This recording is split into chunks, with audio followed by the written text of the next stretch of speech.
Rick Smith Show. Now, here is the voice of the working class, Rick Smith.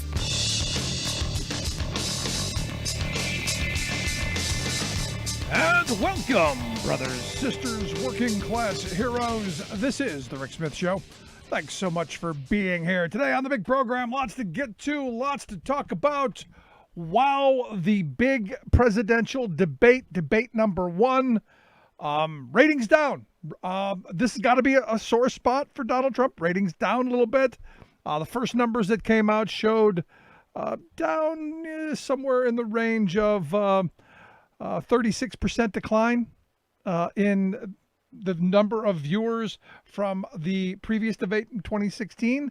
And look, you know, Nielsen still said there were 73 million people who watched it, and most people stayed, which I found interesting.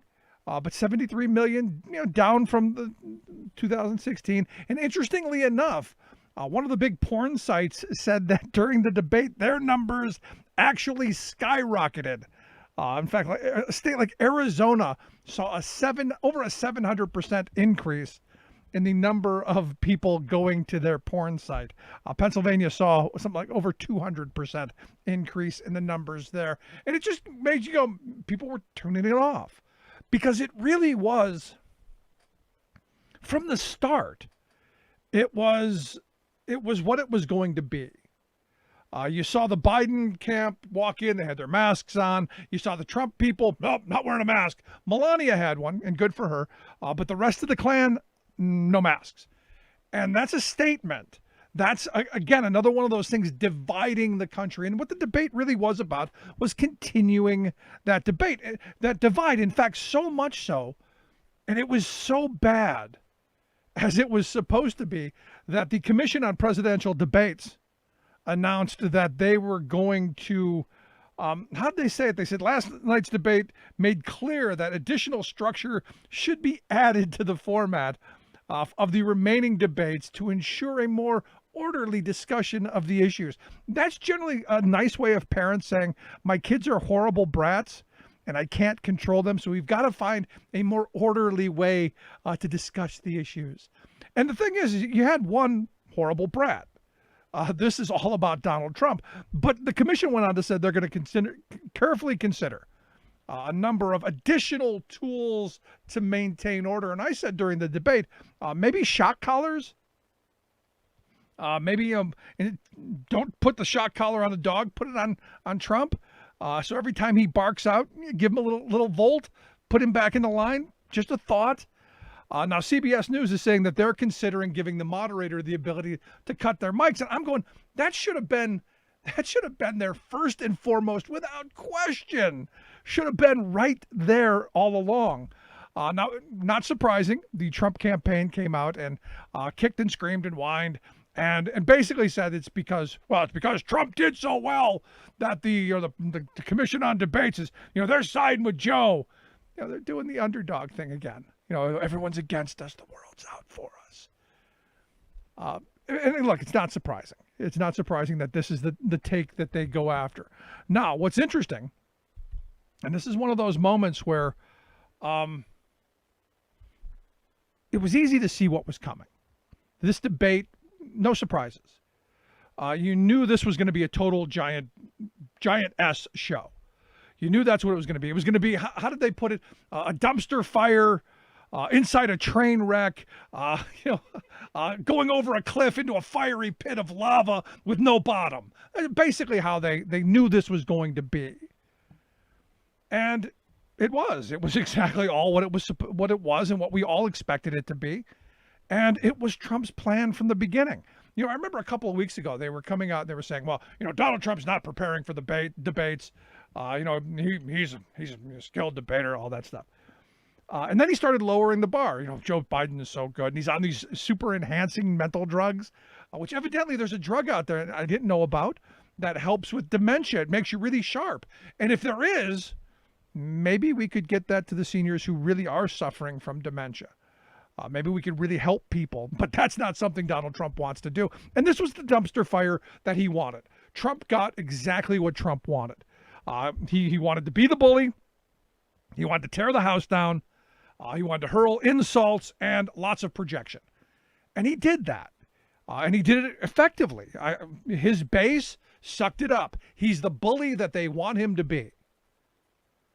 No question. And in fact, Trump clearly, from his perspective, won this debate. And he said immediately, I won, because he wins everything, right? Everything he does is the most tremendous, best ever. No one can believe how well he does. But this is exactly what he set out to do. He set out to do attacks on Biden's son. He set out to do what all right-wing talk radio hosts do, and that's never allow someone to complete a thought. And once they start into a thought, interrupt them and then direct them in another way so they never get back to that thought. And he did it masterfully. I really believe that he did exactly what his game plan was to disrupt the whole thing and to really make people, frustrated and angry. Because can anybody name me a policy that they actually discussed? Can you walk away from that going, wow, there's a little policy discussion there that maybe on this policy that's going to make our lives a little bit better, this guy's going to be better than that guy? No, because the truth of the matter is Trump doesn't have any policies. His policies are about kleptocracy. His policies are about making the rich richer and the rest of us poorer. That's the reality, all while telling us how wonderful he's doing and how wonderful off we're doing, so that we then feel guilty for not doing so well, and then we don't do anything. Now, right out of the gate, you knew this was coming, and I'm so ticked off about this. The liberals, the Democrats, Nancy Pelosi came out and said, no more debates. Joe Biden shouldn't debate anymore, shouldn't do this anymore. Don't do it, because he's going to do this. And Biden responded, and I thought his response was, he had to. He came out and said, no, I am. As long as the commission continues down the street, narrow as they have, I'll debate him. He says, I know I'll certainly try. He wanted a fact checker. He goes on with all of this stuff. And I'm going, okay, good. You're gonna try. Yeah, all right. Good old college try. If it's me and I'm advising him, I respond with, what are you talking about? Are you kidding me? There is no question I'm going to debate that bully wherever. Here on a stage, in the alley and back, in the phone booth around the corner. I am going to take him on. I'm going to call him on his BS. I'm going to call out every lie, and I'm going to shove it right back in his face. That's what working class liberals want. That's what working class Democrats want. That's what working people want. They want somebody who's going to say, no, heck with that. We're going to take on the bully. Because our ideas are better, our ideas are right. We have the way to help average, everyday working people get ahead. Because look, they're getting screwed right now. Trump benefited from the Obama policies, even though, he loves to internalize, it's all about him. He did it all by himself. And yet, even Chris Wallace said, job growth during the last 3 years of the Obama administration was still better than yours. Even Chris freaking Wallace. Now, look, I do sympathize with Wallace a little bit. I do. He's taken a beating. I don't know how you control a child like that in that environment, who believes that there is no one to restrain him, no rules apply to him, no laws are effective for him. There's nothing for him. And he knows his base sucks up the fact that he's a rule breaker. He doesn't follow the rules. So for them, they saw an absolute victory. For people on the left, for Democrats, for people like me, I saw Joe Biden as doing a really good job of being presidential. In fact, when he looked right into the camera and he spoke to the American people, I thought that was a powerful moment. And he did what, finally what I said he should do, and just shut up. Quit yapping. I mean, there should have been more of that. What is wrong with you? And it's one of these moments where the rest of the world is watching. And if you look at some of the social media posts, they're watching with horror. Because this is what our country has devolved into. If we have the kind of instability that was projected last in that debate, what does that mean for the rest of the world when we're the stabilizer of the rest of the world? What does that mean for everyone? So the next two debates are going to be very interesting. I think Biden should do much more of the same. I would like to have had him be more focused on just, hey, let him yap on, let him go. I'm talking to you. This is about you. And he did say that. This isn't about Donald Trump. This isn't about our families. This is about your family. This is about the American people. And I thought he did that very effectively. One of the better lines that he had in the entire debate. I thought there were some good little quips that Biden had. The one about not knowing, where the suburbs were and wouldn't know how to get to one unless he took a wrong turn. Thought that was funny. He did hit him with the Putin's puppy thing, which, got to be honest, kind of true. He did hit him with, it is what it is because you are who you are. And I thought that was, to me, one of the most powerful moments, because the virus that has gripped our nation and is getting worse and, from all indications, going to get considerably worse. It got me to thinking that, the reality is we've had a failure. This president has been an absolute failure. And, there was a really great Vote Vets ad with Sully Sullenberger. You may remember him from the Miracle on the Hudson, the pilot who landed the plane. And, he said, look, that one moment has defined his life. But it was all of those thousands of hours in the cockpit, all those, thousands of hours of regular flights over, all different terrains that prepared him for that moment. And he said, look, leadership isn't something you just get. It's something you learn. It's something you work towards. It's something that you've prepared your life for. And you look at the moment with this virus, the reality is he chose the political over us. We now know that Donald Trump knew how dangerous this was. We now know he decided pointedly to play this down simply because it was all about his beloved Wall Street and beloved stock market. Because to him, that's all that matters. Wall Street is all that matters to Donald Trump. He doesn't care about Main Street. And that's completely clear in the discussion they had about health care. He talks about, I've got this great plan for healthcare and we've lowered insulin. How did it go? We've lowered insulin prices down to they're almost like water. I don't know what the hell that means, but I know insulin prices are not the same price as water. That is not hard to fact check.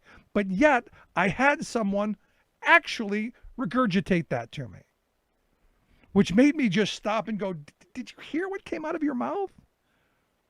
And that's the mastery of what Trump's been able to do. He lies so often. Virtually every word out of his mouth is a fabrication. And you don't have instant fact checking. So what you end up getting is a lot of the minions going, well, Donald said it must be true. Because insulin is as cheap as water. We've brought drug prices down 80, 90%.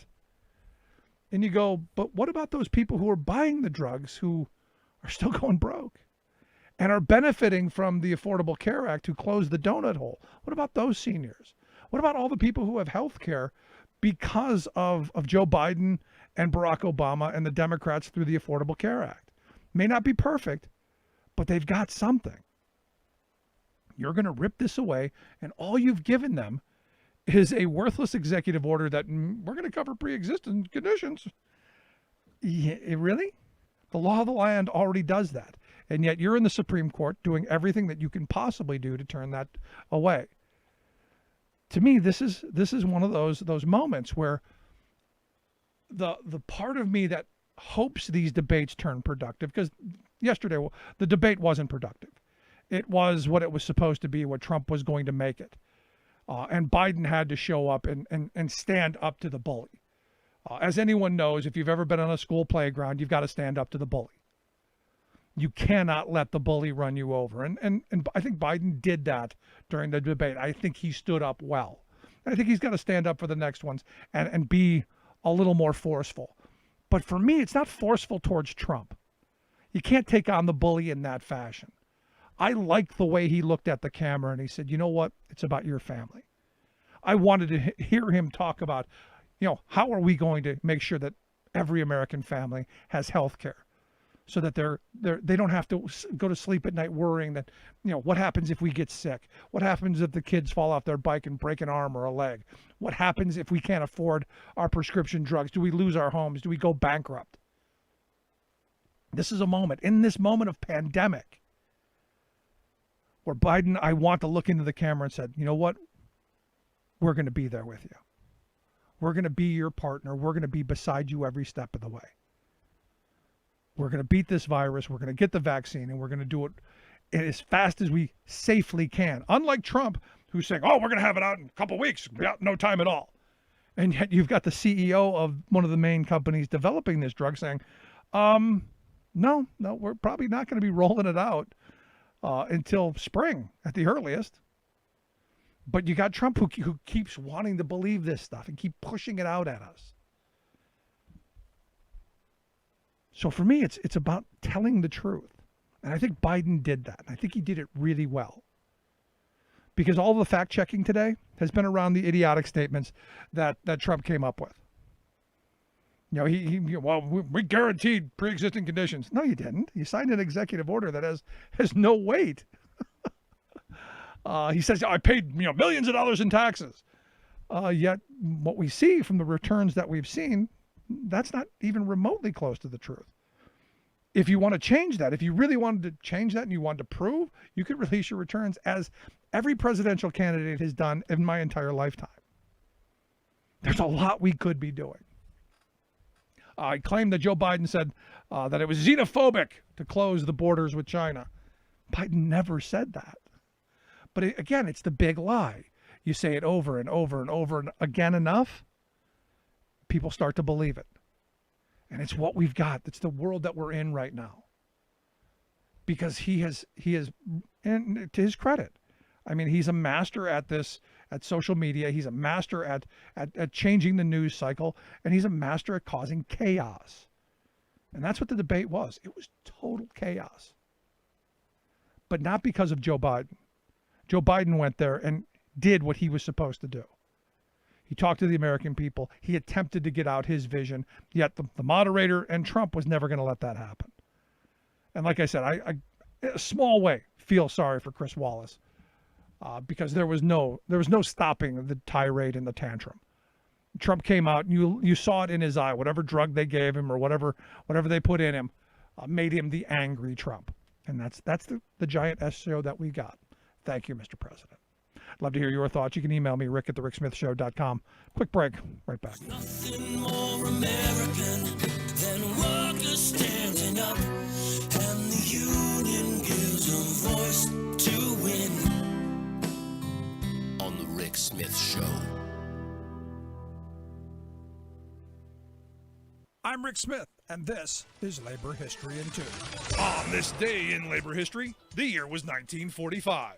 That was the day oil workers walked off the job. The strike soon spread to 20 states and involved more than 43,000 workers at 22 oil companies. After years of wartime wage freezes, the union's demand was 52 for 40, 52 hours pay for 40 hours work. Workers demanded a 30% pay increase, shift differentials, and an eventual return to the 36-hour work week. The strike began in Michigan at the Saccone Vacuum Refinery in Trenton. From there, it spread to Gulf, Sinclair, and Shell. By October 4th, President Truman signed Executive Order 9639, allowing the Secretary of the Navy to seize petroleum operations. The Oil Workers International Union CIO immediately called off the strike and ordered its members back to work. A month later, the Navy had still not relinquished control of operations. The Union considered Truman's seizure a betrayal. There was no mechanism put in place to settle the dispute or consider workers' demands. By January 1946, the oil panel created by the Secretary of Labor finally awarded oil workers an 18% wage increase. Though disappointed, the Union considered it a victory.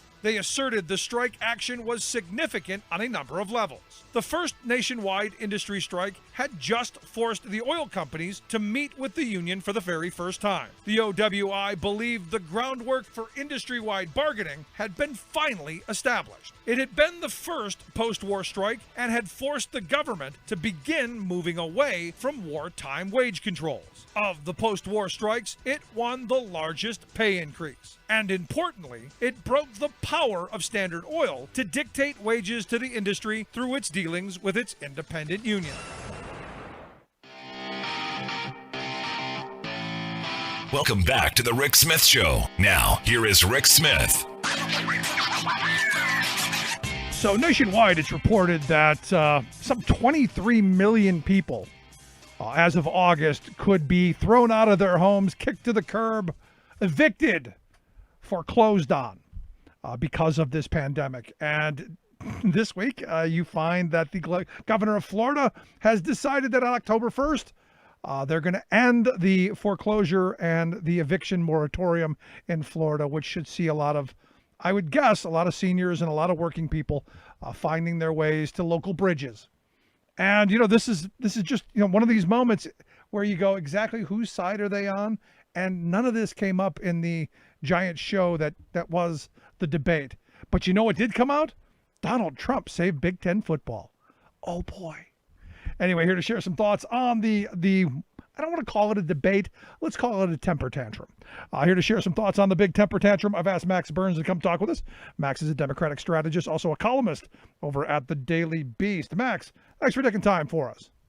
Thanks for having me. So let's start from the beginning. Initial thoughts on the temper tantrum? I'll tell you, it's still processing for me what we actually saw. I mean, it was disgraceful by any measure what the president did. His plan clearly to make it so disgusting, so combative that people just won't watch.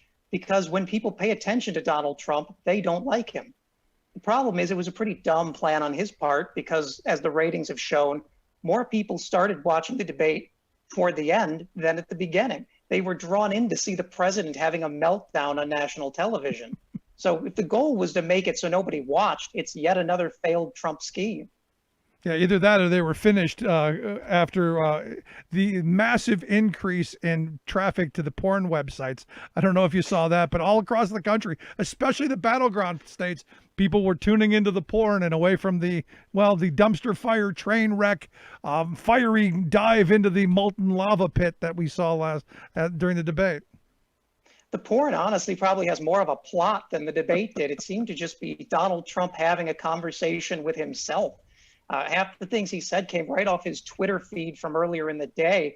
And it's notable to me, I think, that at no point in that debate did Donald Trump look at the camera and talk to the American people once. Not once did the fact that he represents 350 million people occur to him. And that, I think, is so emblematic of all this administration is. No, that is an excellent point. For Trump, he walked into that. He wanted to destroy and humiliate and insult Joe Biden. It was all about taking out Joe Biden. It wasn't about you or me or the American people. You're spot on. And he didn't have any policy, because I'm still trying to think of, what policy is he touting? What thing is he saying? Hey, American people, you vote for me. This is how I'm going to make your life better. Oh, no. All we heard last night was how Donald Trump is a victim, how the Democrats are being mean to Donald Trump, how the media is being mean to Donald Trump, and no one appreciates him enough.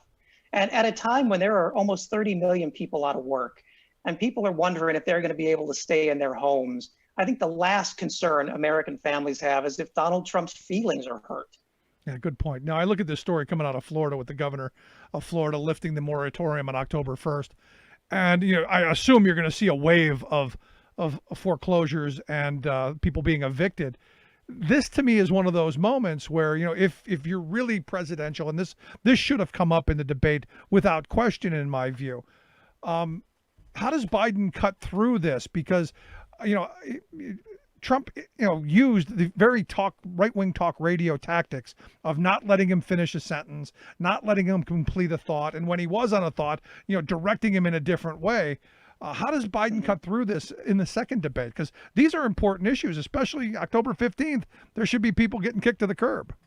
Absolutely. And Joe Biden needs to make that case. I know Kamala Harris is headed to Florida as well, where there's an almost 13% unemployment rate there. And Disney just laid off 28,000 employees in Florida across its park. And this is something that's serious to people. And Donald Trump has clearly no plan to deal with that. What Joe Biden needs to do to get around that is just talk to people directly. If Donald Trump is going to deny the American people a serious debate, Joe Biden should speak over the internet directly to Americans without the distraction. Yeah, I thought Biden did as well as I think he could have done. My advice before the debate was, at some point you just got to turn to him, and he did the you keep yapping thing, but at some point just keep rambling. Yeah, I mean you're just digging the hole. Here's the shovel. Keep going. I think you have to do that, but also while he's chirping with the moderator, I think Biden should have taken more opportunity to firmly talk into the camera and firmly stay on his thought process.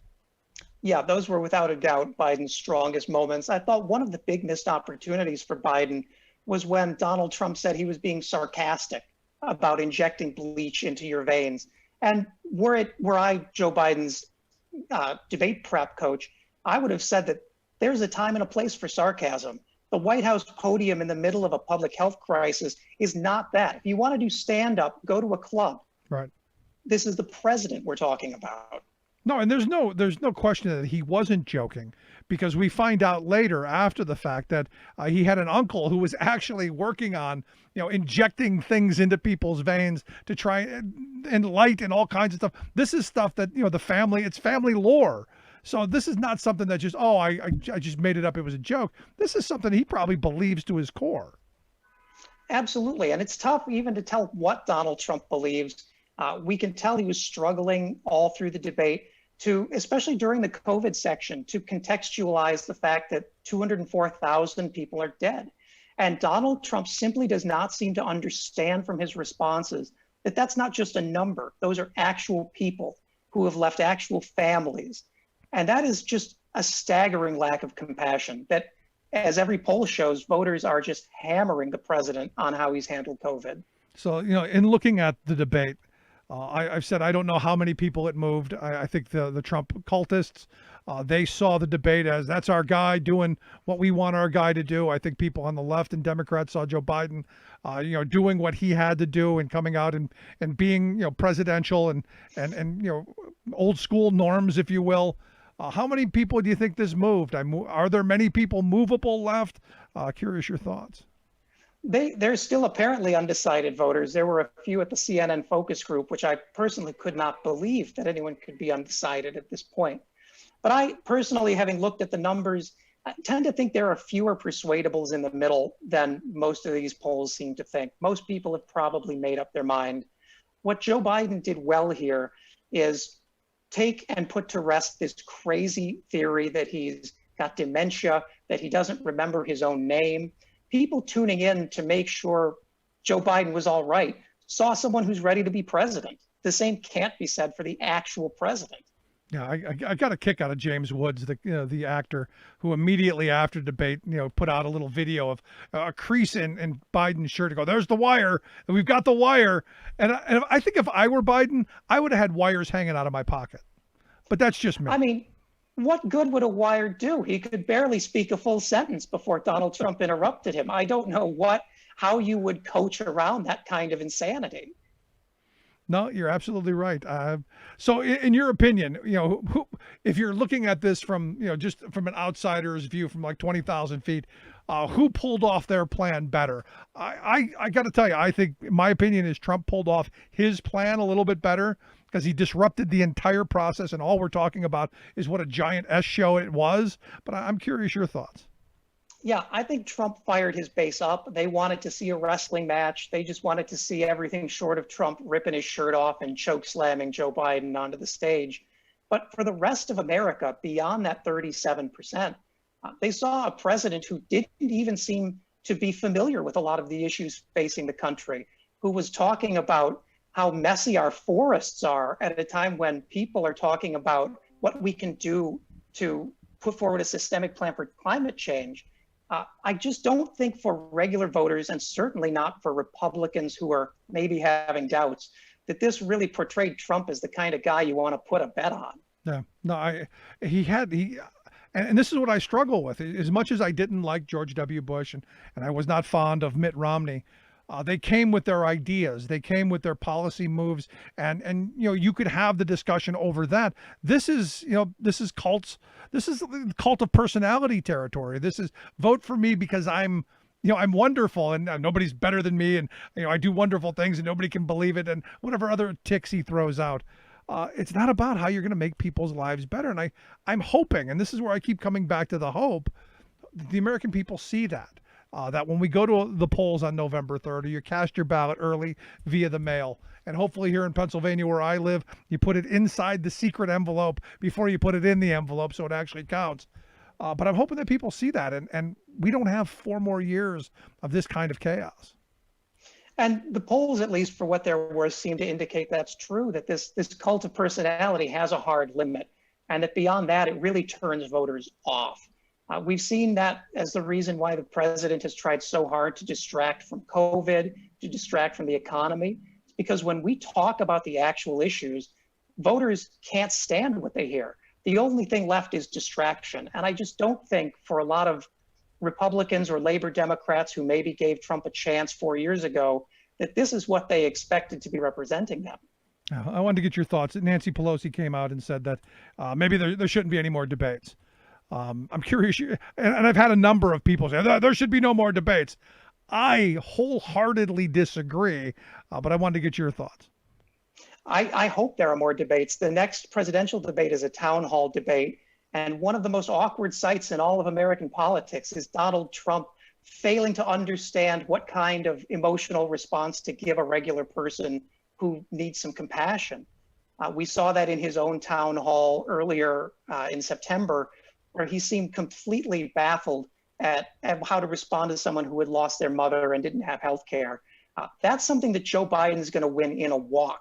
But honestly, I would be surprised if Trump has anyone intelligent on his team. They should not let him walk into another one of these. Yeah. So do you think it's, the pushes to try and get Biden to go away so they don't have to have another one? Because I said from the beginning, if Nancy Pelosi would have told me there should be no debates, I'm like, no. Are you kidding me? I'm going to debate him here on a stage, out back in the alley, in a phone booth around the corner. I don't care. We're going to go at it because I'm going to defend not just my candidacy, but this country. I think, I want to see that kind of response. I want to see that kind of, maybe it's just, the working class anger that I do have, but I want to see someone who's going to really get out there and want to fight for me. Yeah, and I think we're going to see that especially in the vice presidential debate with Kamala Harris and Mike Pence. I think that's going to be one that maybe decides more of this election than any of the presidential debates, because a lot of voters honestly are looking at who is going to potentially replace either of these men in this situation. And when they see the difference between Mike Pence and Kamala Harris, I think that's going to be clear for people. Yeah, I was going to ask about that as well, because I guess my first question is Mother going to be in the room? I wonder if he'll be able to sit near to her. That's a cheap shot. That's not fair. But I know Mike Pence has been preparing. They brought in former Wisconsin Governor Scott Walker, and they're doing some prep. Unlike what Donald did. Donald Trump did no prep for this. Yeah, no, he spent a lot of time on Twitter, though. You can tell by the talking points. Now, do you think having Scott Walker come in and help is going to help him with Kamala Harris? Because I think the bar right now is so high for Harris, and the bar so low for Pence that if he doesn't trip and fall walking on the stage, Republicans are going to say he wins. I mean, I'm honestly not sure if having Scott Walker on your team has helped any campaign in history, but certainly Mike Pence is going to be much more disciplined. He's going to at least have believable, fantastical stories about COVID. He's going to have numbers that sound convincing. So we need to not just wait for him to implode.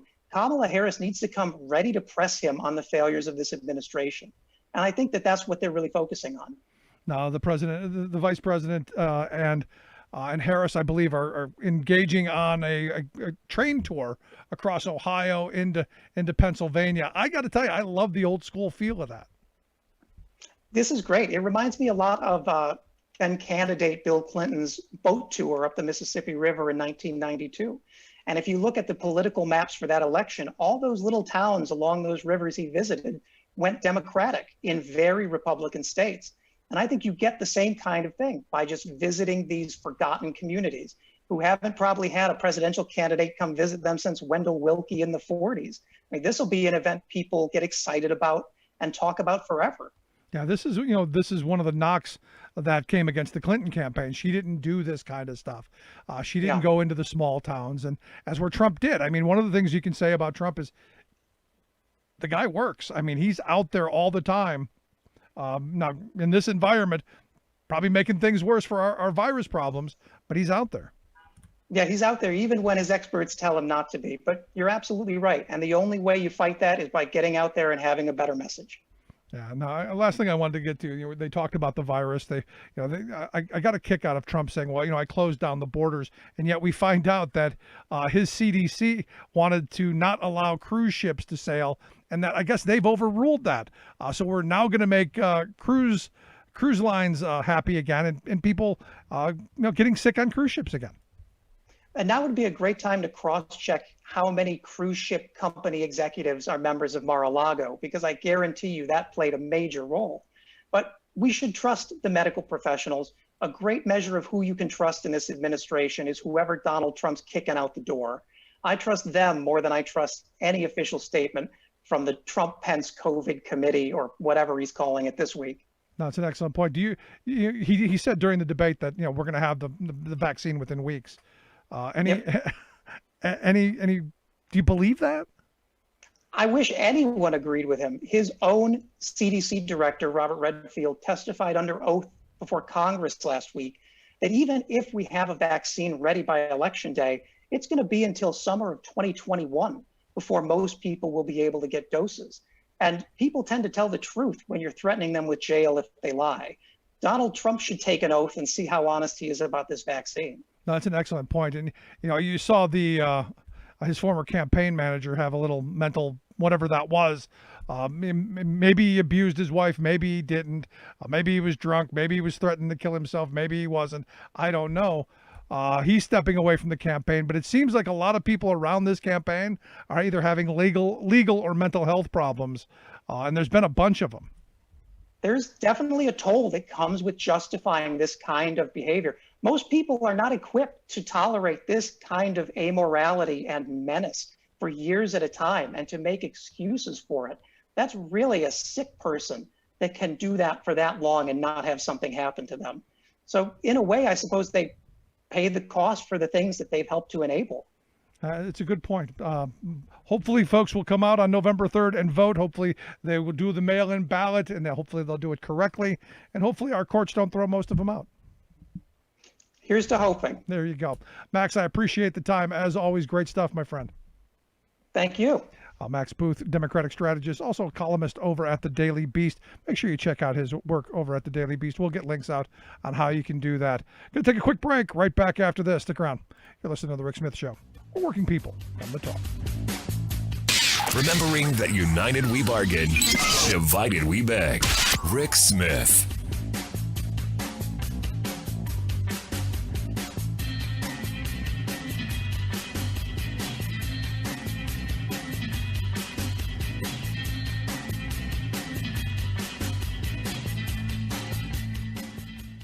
I'm Rick Smith, and this is Labor History in 2.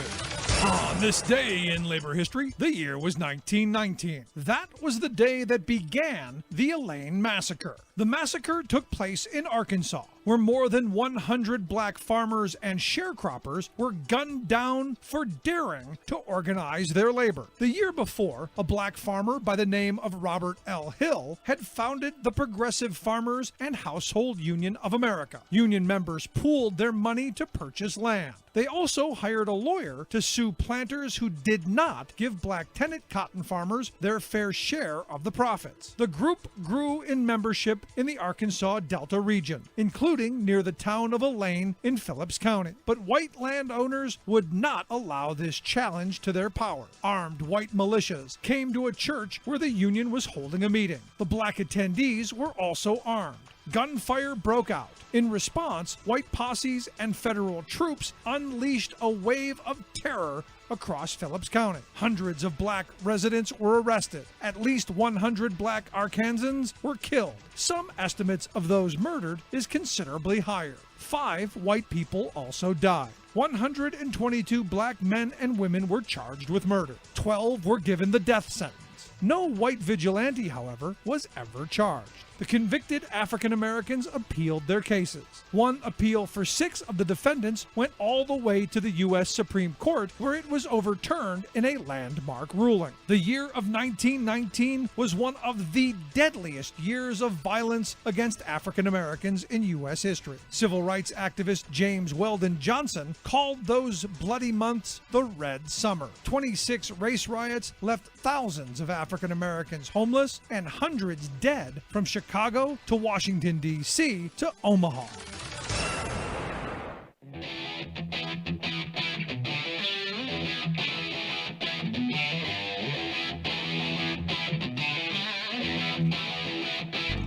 Welcome back to the Rick Smith Show. Now, here is Rick Smith. So, we've been having some fun with the tax returns that Trump evidently didn't want us to see, that someone put out. And we find out what we already knew. For 10 of the 15 years, he didn't pay anything. There were 2 years he paid like $750 a year. But some of the fun is when you get into what the deductions were and some of the income that he got, the $70,000 for that thing on top of his head, $750,000 in consulting fees for the daughter who was doing the job anyway on the payroll, all kinds of weird stuff. But one of my favorites is the New York Times reported that in 2017, the Billy Graham Evangelical Association paid almost $400,000 to the Trump Hotel in Washington. And it got me thinking, do you think all of those people who give their, $5, or all those people who watch it on TV who think they're changing the world and proselytizing the third world countries really thought that we were giving money to Donald Trump? Just kind of, so that Franklin Graham can go around and wine and dine pool boys? Just kind of a thought. Anyway, here to share some thoughts on the big debate and also some of the tax stuff that's banging around. I've asked our good friend Michael Linden to come talk with us. Michael's the executive director of the Groundwork Collaborative. Groundworkcollaborative.org is their website. Michael, thanks for taking time for us. Thank you. Thanks for having me. So, I'm looking, let's start with the debate first, then we'll get into the tax stuff. Initial thoughts on what occurred during the big debate? I mean, I don't know that I could say anything that hasn't already been said. It was, shocking is the wrong word, because it wasn't surprising. The president is such a disaster of a person that it totally, it was expected, but you still couldn't really believe it. If you're watching it. So I don't know that I have anything super original about the sort of big picture thoughts here. I did think there were some moments in there that I really wish that we'd had a more normal debate, because I would have wanted to hear Vice President Biden really take it to the president on a couple of very important things. But, I don't know how you do that with a guy who just makes stuff up and interrupts and doesn't seem to care at all about communicating a message to anybody. Right. No, what you said is exactly the reason that Trump came in with his plan, and he executed his plan masterfully to disrupt the whole thing, scorched earth, chaos, so that he didn't have to answer those questions, that we wouldn't see behind the curtain on just how policy light he is and how bad he is from a policy perspective for the rest of us, and also how wonderful he is for the wealthiest people in this country in the most unequal time in our country's history. That's really right. I was it was interesting after the debate. I thought back and I tried to think of a single time during the debate where the president bragged about a piece of legislation that he signed. He's been president for 4 years. He had unified control of Congress for 2 and the Senate for all 4. And I thought, surely there must have been one piece of legislation that he could point to and say, this is something I did for the American people. And he didn't mention a single one. He bragged about judges. He definitely bragged about judges, but he didn't even mention his signature tax cut for corporations and rich people. Now, I think that's probably because he knows that that's not a particularly popular piece of legislation, but it was kind of amazing that he just Usually a president says, hey, look what I've done for you. Here's what I'm going to do next time. None of that. None of that. Yeah, all we got was, tax cuts and deregulation. Yeah, that's And right. to There's be not honest, much to brag about. He did make a few things up. For example, I was surprised. I mean, surprised, again, the wrong word, but I noticed when he said, for example, Ohio, which is where the debate was taking place, he said that had the best year of job creation last year, which is utterly false. Ohio added only 4,000 jobs over the course of the entire year of 2019. That's before the pandemic, which is about 1/10 of what it added in 2016, the last year of President Obama's administration. So he just made that up. I mean, out of nowhere. Now, that was not the most important thing that people focused on over the last night, but it stuck out to me. No, me too. And to that vein, in talking about automobile production, he was standing not more than 45 minutes from Lordstown. Right. That, the Lordstown plant, a giant facility that made the Chevy Cruze, they shut down. And that was supposed to be the plant that, he was going to make boom again. They were going to make that whole, northeastern part of the state, giant, and it was going to be back to manufacturing. We're bringing mining back. We're bringing steel back. We're doing all this. And as you've pointed out, it hasn't happened. It hasn't happened. We are down manufacturing jobs across the country. Now we're down all jobs across the country. Let's just be honest, right? We're down about 11 million jobs since the peak before COVID. And President Trump is going to be the first president in, I think, in modern history to preside over a net loss of jobs in a single term, and that's kind of remarkable. But even if you look at 2019, even if you don't look at 2020. Manufacturing jobs in this country were up a little bit by about 1%, which is less, by the way, than they were up under Obama, but 1%. But in Michigan and in Ohio and in Pennsylvania and in Wisconsin, they were down. They were down. So while the rest of the country was maybe getting a little bit back, the Midwest, not at all. So all those promises that he was going to focus on manufacturing, he was going to bring those jobs back, good middle class jobs that provide a life for people, didn't happen. Just didn't happen. Yeah, and it's one of those things that, the sad reality is he didn't come prepared, because he didn't prepare, and we know he didn't prepare because they told us he's not preparing. And he didn't have, as you've said, any facts, so he just threw out the platitudes of, we're going to make America great again. Just believe me, I can do it. And yet we find out now, as, this most recent report, I believe it was by the Washington Post, that the recovery that we're going through, and we can argue whether this is the giant V that he wants it to believe, or if it's more of a K, as Biden is saying. They're saying that this is going to be the most unequal recovery ever. That the rich people are, I don't know that the rich people actually lost anything. I think they did really well. It's the rest of us who took the hit, and that on the other side, inequality is going to be so much more worse. Yeah. He didn't come with any response to that. Not at all. And the thing to understand, and that we have to remember when we go forward here, is that we were an extremely unequal country going into this recession and into this crisis, made worse by some of his policies, right? Tax cuts for the wealthy, deregulation for big business, nothing for middle and low income people except cuts and less and more rules. And we came from that into this crisis where, as you pointed out, the rich people basically did fine. And actually, many of them have done great, have really done very well. And we are still just down millions of jobs. They tend to be lower wage jobs, people who are really struggling. And what does Trump do? He blocks the extension of the $600 UI boost, which was a lifeline for millions of people.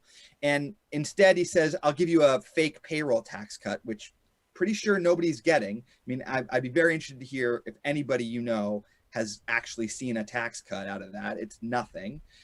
It's going to be a very big problem that hopefully President Biden will have to fix. Yeah. I mean, it's a big problem. And not only is that payroll tax nothing, if you did get a little bit out of it, you're going to have to pay it back. Yeah, it's not even a tax cut. It's a deferral. And of course, if you lost your job, it doesn't help you at all because you're not paying payroll taxes right now. So it's really galling. And I think it is is going to cause some long-term problems for us. It's a moral outrage. We should all feel a moral outrage, but it is really an economic weakness too. We are not going to be able to pull ourselves out of this economic hole if you've got, 11 million people still without a job, if you've got Black and brown communities who are being absolutely hammered by the recession and the public health crisis, when you've got low and middle income people who are really struggling to put food on the table, while rich people are basically like, their income and their wealth is just skyrocketing. Yeah, they've never had it so good. For a strong economy. No, they've never had it so good. The tax rates have not been lower and since the end of the Reagan era. But this is one of those moments where, we see the story coming out of Florida that Roy DeSantis, is the governor there, is going to lift the moratorium on evictions and foreclosures. I see that happening across the country. And, the last, as I said at the beginning, the last report that I saw is some 23 million people as of August are at risk of being thrown out of their homes.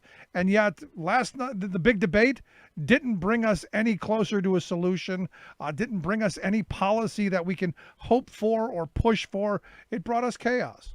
It was incredibly disappointing and scary, honestly. I mean, I give credit to Vice President Biden. I don't know what he could have done.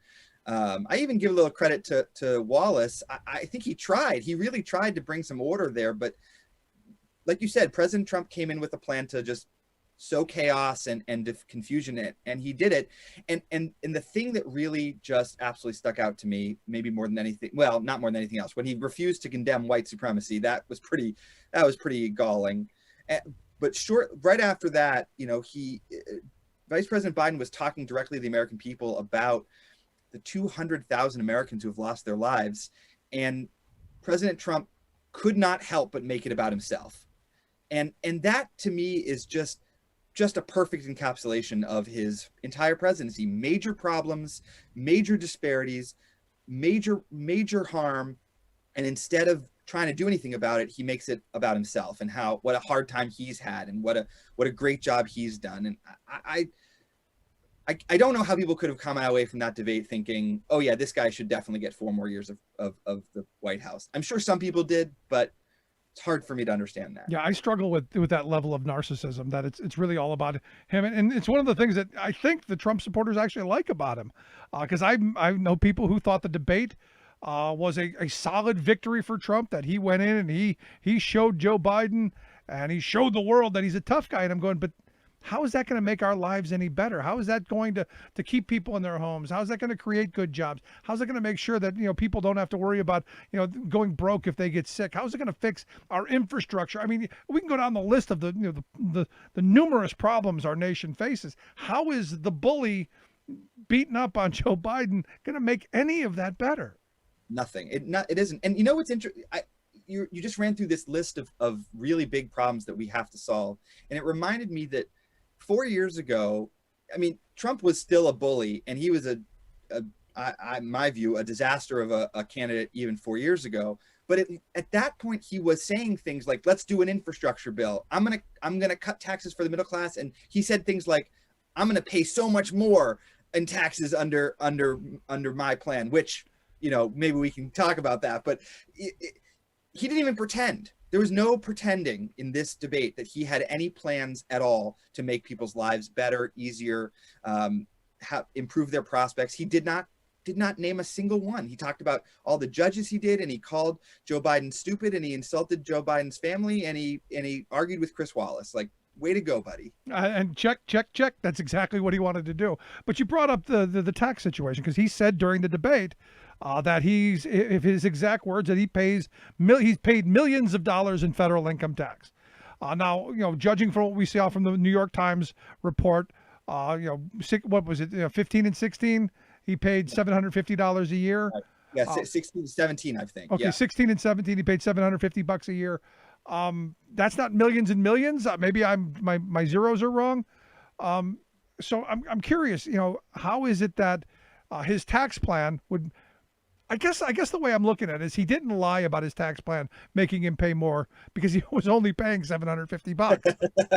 I'm pretty sure he's not paying any more. There's nothing in his tax law that he wrote and signed really would have affected any of the shenanigans that he used to lower his tax bill to basically zero, and in many cases zero. What's really galling and is, here's a guy who knew that he was paying almost basically nothing in taxes, had an opportunity to rewrite the tax code, and did not close those loopholes, but instead gave his corporate friends a huge tax cut, and gave a tax cut to the kind of income that he was making. That's that business income, which he often called small business. But I mean, Trump is a good example that that's not really small business. So he had the chance, if he really meant it, to make some changes in the tax code that would have meant people like him would have paid more, but he didn't do that. He didn't do that. And I would just say this, to the idea that I'm sure he was just lying, because it's impossible to trust anything he says. But if he really believes that he paid millions in federal income taxes in 2017, he could prove it. Yeah. He could prove it very easily. He doesn't even have to release his whole tax returns. He could just release one page of his 1040 and it would show exactly how much he paid. But he's not going to do that, because it's going to show $750. What I find interesting is, it's one of those moments where you go, there is a tweet for everything. I had a listener send me a tweet that he had put out. I guess it was back in 2012, April of 2012, that Obama only paid 20.5% tax on his $790,000 in income. And I'm going, 20.5%. That's a lot compared to $750.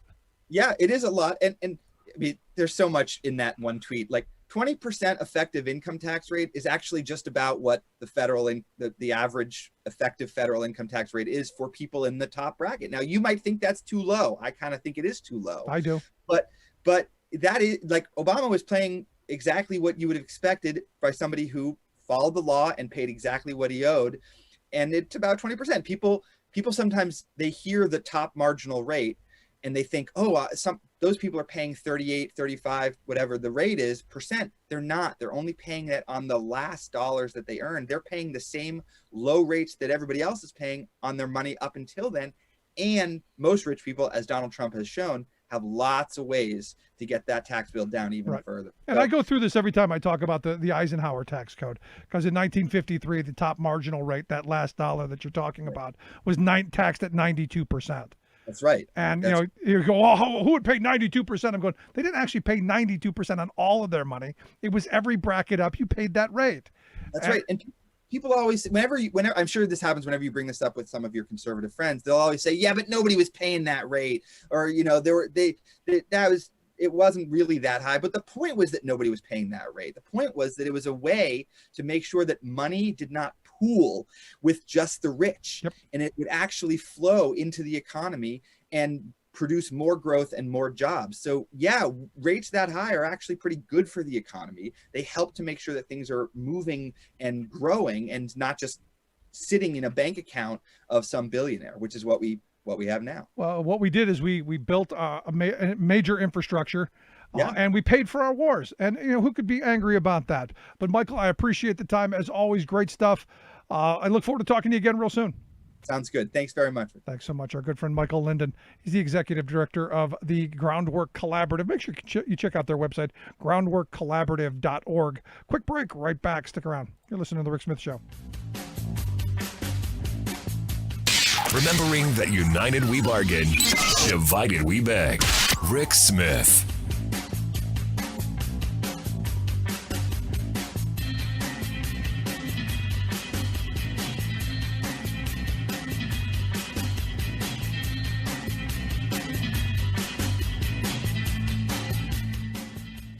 I'm Rick Smith, and this is Labor History in 2. On this day in labor history, the year was 1892. That was the day that 29 leaders of the Homestead Steel Strike in Pennsylvania were charged with treason against the state. If you're a regular listener to Labor History in 2, you've heard about this strike before. The strike occurred because the steel company decided to reduce wages and crush the emerging union. When the workers refused to accept a pay cut, company manager Henry Clay Frick laid off the entire workforce. He hired Pinkerton guards to protect the strikebreakers. But the workers of Homestead were not so easily put out of the plant. They fought back against the Pinkertons. 9 workers were killed, as were 7 Pinkertons. Many more were injured on both sides. Strike leaders stood trial for murder. The jury found them innocent. But 29 strike leaders were arrested again. This time they were charged with treason. During the trial, the Chief Justice of Pennsylvania instructed the grand jury, when a large number of men arm and organize themselves by divisions and companies, appoint officers, and engage in a common purpose to defy the law, to resist its officers, and to deprive any portion of their fellow citizens of the rights to which they are entitled. It is a levying of war against the state, and the offense is treason. Despite this charge to the grand jury, the jury again refused to convict these strike leaders. However, paying legal fees and bail drained the strike finances. While leaders were kept in jail, the morale of the strike was broken. The Homestead steel mills were not unionized until well into the 20th century. Labor History in 2 brought to you by the Illinois Labor History Society and The Rick Smith Show. For more information, go to laborhistoryin2.com, like us on Facebook, and follow us on the Twitters at Labor History in 2.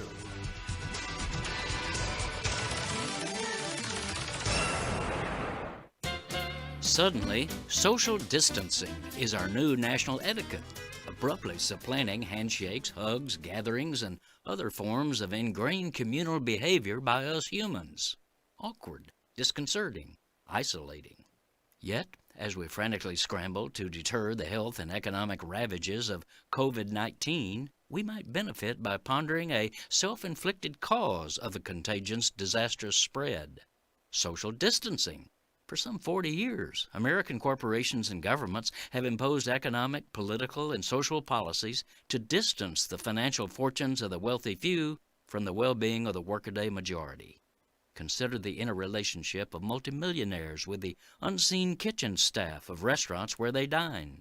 To further enrich themselves, such multimillionaires have forced low-wage policies on food preparers, denied health coverage for them, and lobbied to kill proposals to provide paid sick leave. So, a kitchen worker coughs because he or she is infected with coronavirus, but doesn't know it, since the worker has no health care coverage for testing. Even though running a fever, the staffer must come to work or lose the job. A few days later, a multimillionaire sneezes because, well, COVID-19 doesn't distinguish between rich and poor. The very proposals that plutocrats have been blocking for years, like living wages, Medicare for all, home health care, and others, are exactly what a sane government would adopt to avoid the consequences of inequality that now confronts every American. This is Jim Hightower saying the actual disease that's forcing social distancing on our country is the widening separation of rich elites from the rest of us, and the cure is a national push for renewed social cohesiveness. The catastrophic spread of COVID-19 reveals a truth we too often deny. We are a species of completely interdependent beings. What do the corporate powers from Wall Street to Walmart have in common? They hate the Hightower Lowdown. You can see why at www.hightowerlowdown.org. Welcome back to the Rick Smith Show. Now, here is Rick Smith.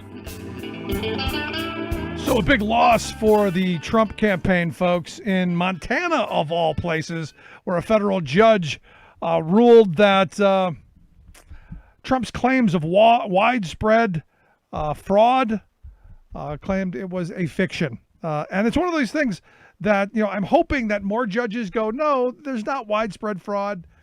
We need to make sure that we hold things in check. We need to make sure that the Trumpkins don't double vote, because I'm expecting that. But it's not what Trump's been saying. Anyway, here to share some thoughts on, well, the state of our voting system and maybe what we can expect on election night. I've asked our good friend Greg Palast to come and talk with us. Greg's an investigative journalist, also the author of numerous incredible books, The Best Democracy Money Can Buy, Armed Madhouse, and of course the most recent Palast book is the author of How Trump Stole 2020. Greg, thanks for taking time for us. You're very welcome, Rick. So, what do you think of this story coming out of Montana that the federal judge said, this claim that it's widespread voter fraud is a fiction? I'm curious your thought. Well, fairy tales may come true. They could happen to you. Didn't the philosopher Frank Sinatra say that? Yeah. So yeah, it's a fairy tale. But in fact, in How Trump Stole 2020, I did a calculation based on the work of Elaine Massacre, who is Professor Massacre's the top expert in vote fraud. It's kind of a crappy job because there's hardly anyone who commits vote fraud. So spend a lot of time sitting on your hands. I calculated that you are 527% more likely to die from a lightning strike than cast a fraudulent mail-in ballot. 500% more likely to get hit and killed by a lightning strike. It doesn't happen because you know what? You jerk around with a ballot and you go to jail for 5 years. And by the way, I've never yet seen someone skip hard time. It's a federal and a state offense in every state. Right. So it's a joke and it doesn't happen. However, here's what's not a joke and what no one is discussing, Rick, and it's killing me. And it's going to kill Biden, which is while voters don't commit fraud with mail-in ballots, fraud is committed upon the voters. That is, voters' ballots are challenged when they're mailed in all over the place. I just heard a Democratic elections officials in Pennsylvania, Hispanic, who also has a radio show in Spanish, who said, look, he's telling all his people, I work in elections. Mail-in ballots are challenged all the time. You see those Boogaloo boys, the Proud Boys, everyone's worried about the violence that they're going to commit against the lines. They're going to try to intimidate voters. No. Trump actually told them what to do. He says, I want you to be poll watchers. And he said, I want these people inside the polls where they can then challenge votes. That's the danger. So I'm very worried about fraud being committed on mail-in ballots, not being committed by the vote. And this is where I struggle. And the reason I brought this particular story up is I struggle with being the defender of our electoral system and saying, no, there's no fraud. It's everything's going to be okay. Because I don't believe that. I don't believe the mail-in ballot is the best way to go. I'm going to show up in person and cast my ballot. But and I'm not saying everyone has to do that.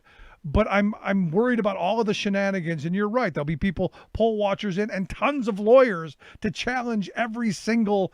There's no envelope, or they put the ballot in backwards. I'm waiting for all of that craziness.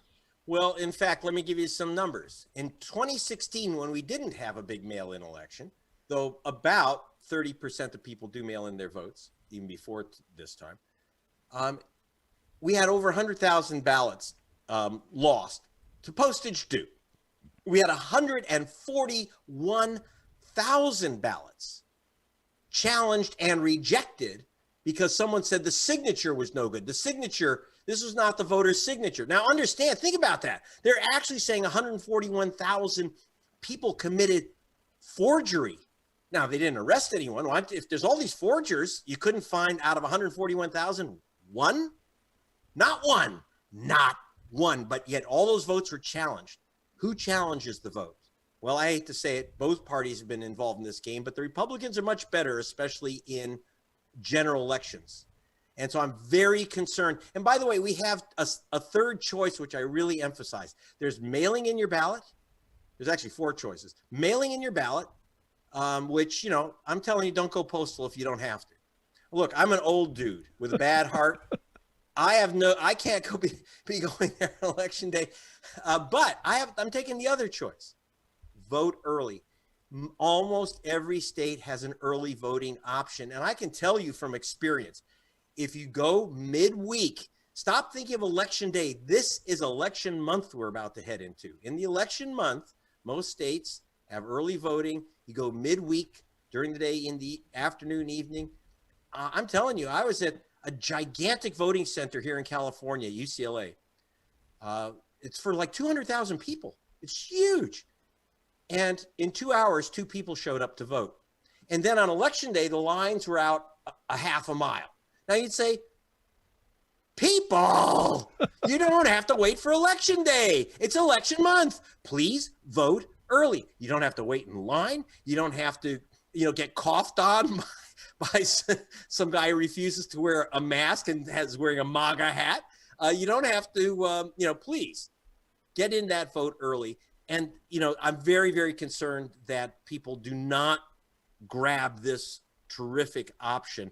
In some states, early voting is more restrictive than others. And on Souls to the Polls Sunday, when African Americans traditionally have been voting in America, when I say traditionally, the last 20 years, those days are crowded. The Sunday, if you're early voting on the Sunday before the Tuesday, they make it crowded because they don't want African Americans to vote in places like Ohio, where I stood in line for 5 hours in Dayton. That was in 16 on Souls to the Polls Day. I then went to, by the way, the Toledo white suburbs to see how long the line was. Was it 5 hours or was it, an hour or what?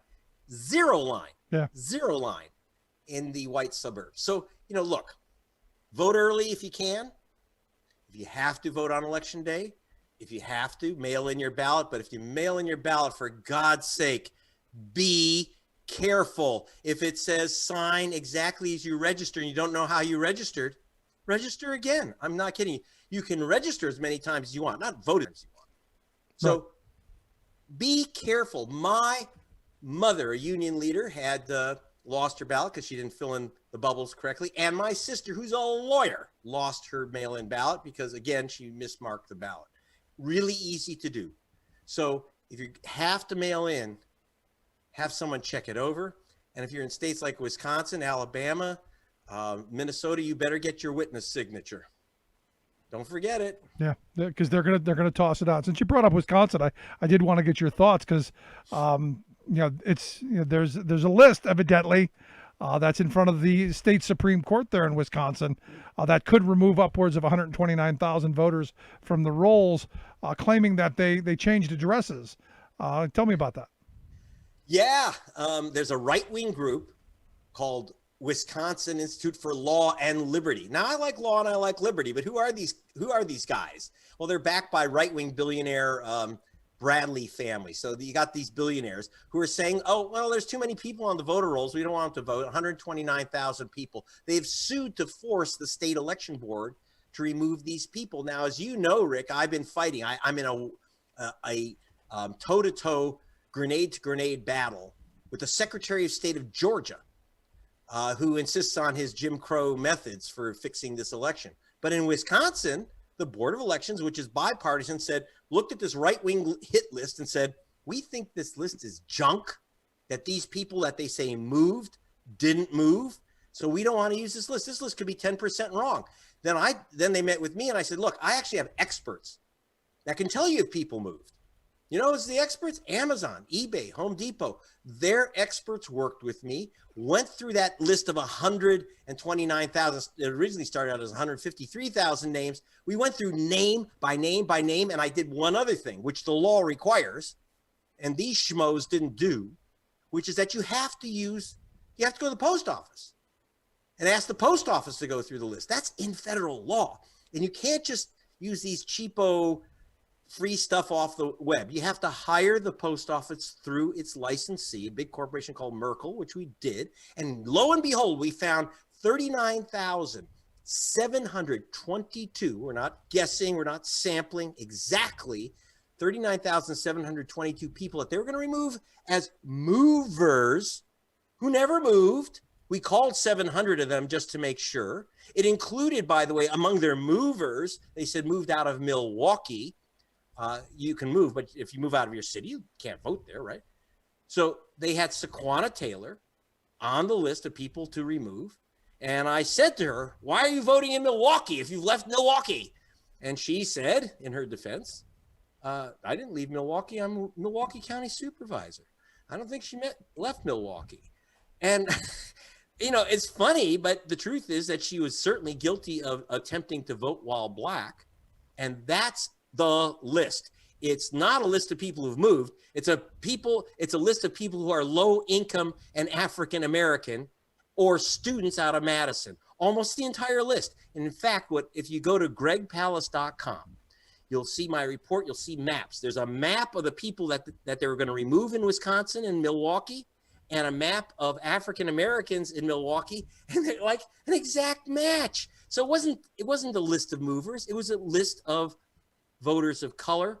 And then you go to Madison, it's all students. So look, Trump supposedly won Wisconsin by 21,000 votes, 22,000 votes. You remove 120,000. Hey, Black voters and students, excuse me, that's a big fat thumb on the scale, Rick. Yeah. That's the game they're doing. So I presented that material to the Board of Elections saying, you guys are more right than you know. It's not 10% wrong. This thing is like 63% wrong. It's just a Jim Crow list. Yeah, but we gave it to the Attorney General and the courts. And I think, I hope that the truth will set our voters free. Yeah, but this is one of those moments. This is one of those moments where you listen to Donald Trump in the debate, and I don't know if you watched that train wreck. But he keeps hammering on it's all fraudulent. It's going to be stolen from me. He's setting up. I think he knows he's going to lose, and he's setting up the argument for setting aside the election. I think. I'm curious your thought. Oh, I'm very worried. And by the way, don't discount what he said to the Proud Boys. Stand by, right? He said, stand back, but stand by. In other words, get ready for the signal. Now, who gives the signal? Who is the real director of the Proud Boys? His name is Roger Stone, and he was just let out of prison for this purpose. Why would you let a rattlesnake out of prison? Because you are intent on him biting someone and using his fellow snakes called the Proud Boys, and then there's the Boogaloo Boys, etc. What I'm worried about is this, Rick. I'm worried about violence. And I'm worried that this election will be decided by violence. When people say Trump won't leave, will he leave office? They think of him holding on to the sides of the Resolute desk in the Oval Office and saying, I'm not leaving. You can't take me out, copper. No. That's not how it works. Imagine this. Roger Stone led the Brooks Brothers riot back in 2000. Now, for those who don't know what that was, it was down. Gore had been called the winner in Florida by exit polls. He crushed it. He didn't just win Florida. He walked away with Florida. But then they started challenging votes. Now, people actually don't know the numbers, but 178,000 ballots were disqualified in Florida. Overwhelmingly, the number one city, people don't realize, is Jacksonville, Florida, which is one of the blacker cities in Florida, Jacksonville, where 29,000 votes were simply tossed out from African American precincts. Now, why do I bring this up? Way back, that's 20 years ago, Palast. Well, here's why. Because the riot stopped the count of ballots, which couldn't be machine counted, in Miami-Dade clerk's office. Now, they stopped the count because it was too dangerous with Roger Stone and his berserkers banging on the windows, smashing stuff up. But it was pretty polite compared to what the Proud Boys do and what the Boogaloo Boys do and the rest of the freak show. You should see now, right now, as we speak, I have my man, Zach D. Roberts, who has been traveling around with the Proud Boys for the last 2 years, by the way. And finding out what they're up to and taking pictures of these guys where they grin with their portraits with the swastikas tattooed on their face and shoulders. And Roger Stone will say, there are 100,000 ballots from Bolivia in that post office in Tallahassee, burnt down. Forget the Gucci riot, forget Brooks Brothers suits. These maniacs are going to go into that Miami-Dade counting office and shut that down. You're going to have Milwaukee on fire to stop the count in Wisconsin. You're going to have Detroit on fire to stop Michigan. I'm sorry, I'm giving you the dark truth that I believe is going to happen. At which point, remember, people who are mailing in their ballots are hoping that they'll be counted. And I know Joe Biden says all the votes will be counted. He's going to be a very busy man ripping open all those envelopes so fast. No, Joe cannot guarantee that your vote will be counted. And if you believe that Joe knows your vote will be counted, well, then you're not only electing him president, you're electing him fortune teller in chief, because that won't happen. The chance that every mail-in ballot will be counted is absolutely dead zero. They've never been counted. He's right. The military's been voting for over 150 years by mail and losing 1/3 of all military ballots never get counted. Joe. Okay, so it's not a good idea, and they don't get counted. And how many people know when is election day in Florida? It's not November 3rd. That's when the schmucks get in line to cast a ballot. But remember, we don't elect the president of the United States. We elect electors. Right. And the decision on electors, the vote on electors is made by the legislature of Florida and the Republican extreme right partisan Secretary of State of Florida, the Republican legislature. They vote on which electors are selected. And the cutoff for ballots is in Florida, November 11th. That's 8 days to count how many millions of mail-in ballots in Florida. We don't know. 8 million voters, figure 2, 3, 4 million.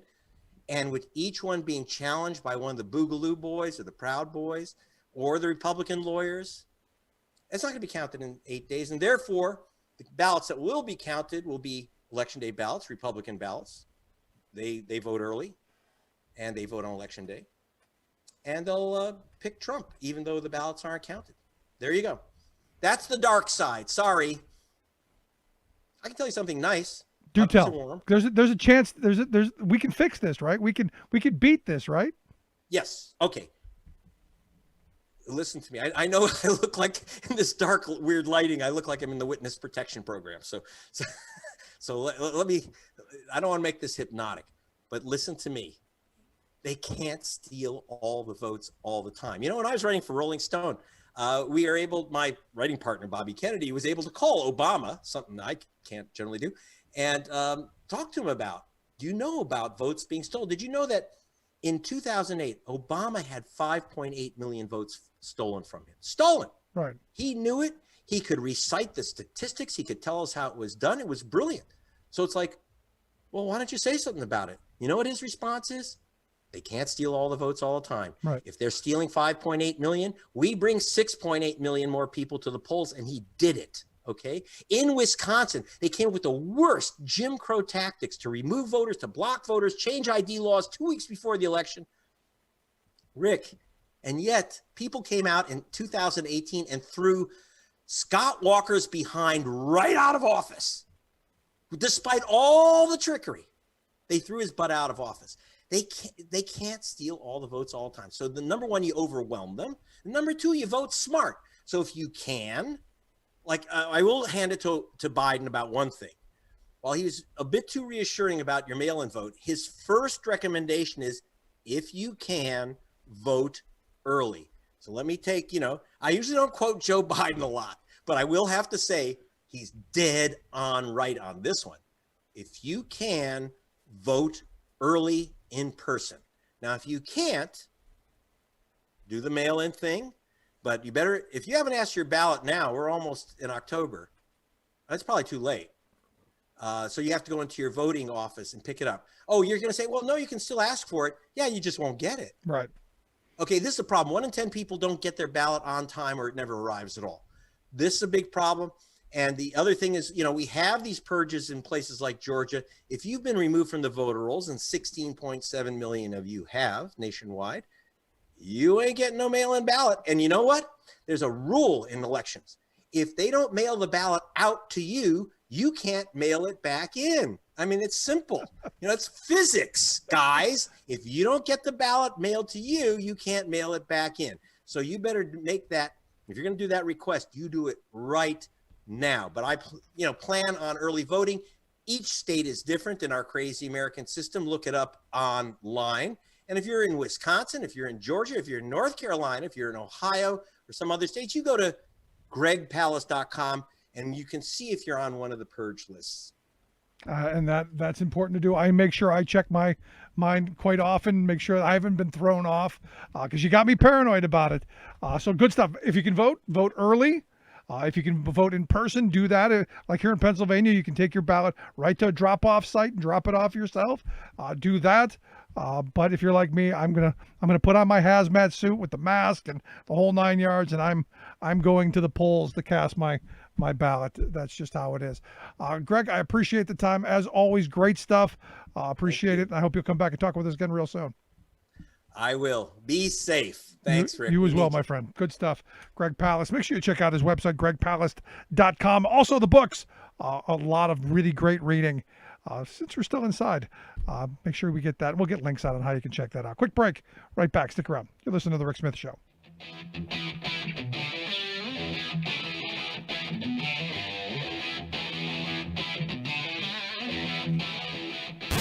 Saving work in America, one show at a time.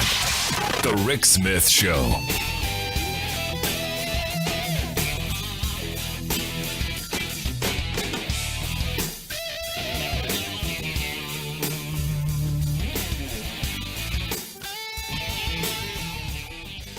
I'm Rick Smith, and this is Labor History in 2.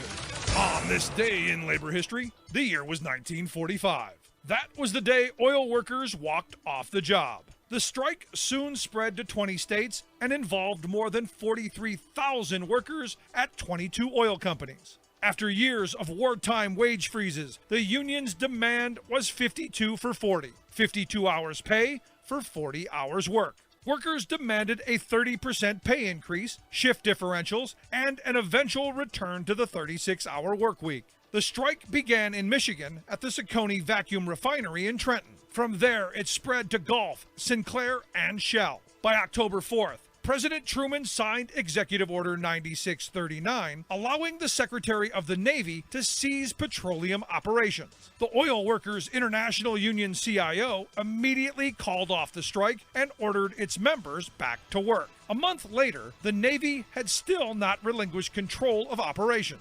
The Union considered Truman's seizure a betrayal. There was no mechanism put in place to settle the dispute or consider workers' demands. By January 1946, the oil panel created by the Secretary of Labor finally awarded oil workers an 18% wage increase. Though disappointed, the Union considered it a victory. They asserted the strike action was significant on a number of levels. The first nationwide industry strike had just forced the oil companies to meet with the union for the very first time. The OWI believed the groundwork for industry-wide bargaining had been finally established. It had been the first post-war strike and had forced the government to begin moving away from wartime wage controls. Of the post-war strikes, it won the largest pay increase. And importantly, it broke the power of Standard Oil to dictate wages to the industry through its dealings with its independent union. Welcome back to the Rick Smith Show. Now, here is Rick Smith. So like I said there with Greg, one of the things that is concerning to me, and we went through this in 2016, and I was really uncomfortable with it then as well, is defending our electoral system. For me, I'm of the mindset that we need to figure out a way that we can vote in person on a hand ballot, on a piece of paper with a marker and a piece of paper where this is who I want. There's no question who it is. You put a big X through their name. That's who I want. Or you circle it or whatever. You come up with a dab, whatever. But there's got to be your mark on that ballot, and it's right there.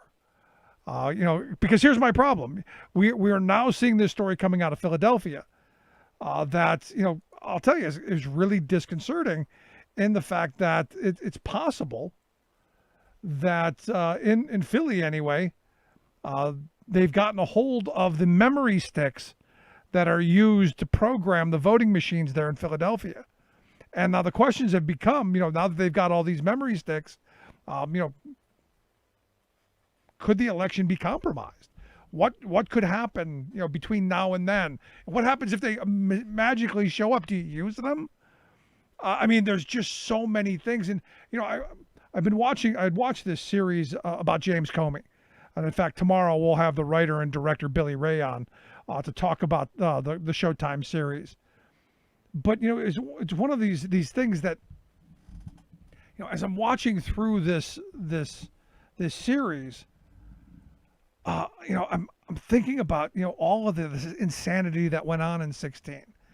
And, the talk of Trump back then of, they're going to steal the election from me. It's all rigged. The electoral system is broken, all that stuff. And look, I've been talking to a lot of Trump supporters who they've internalized it. They've said, I don't care. I'm going to the polls and I'm casting my ballot because everything else is a fraud. So, this is where I think, Palast has got the right idea.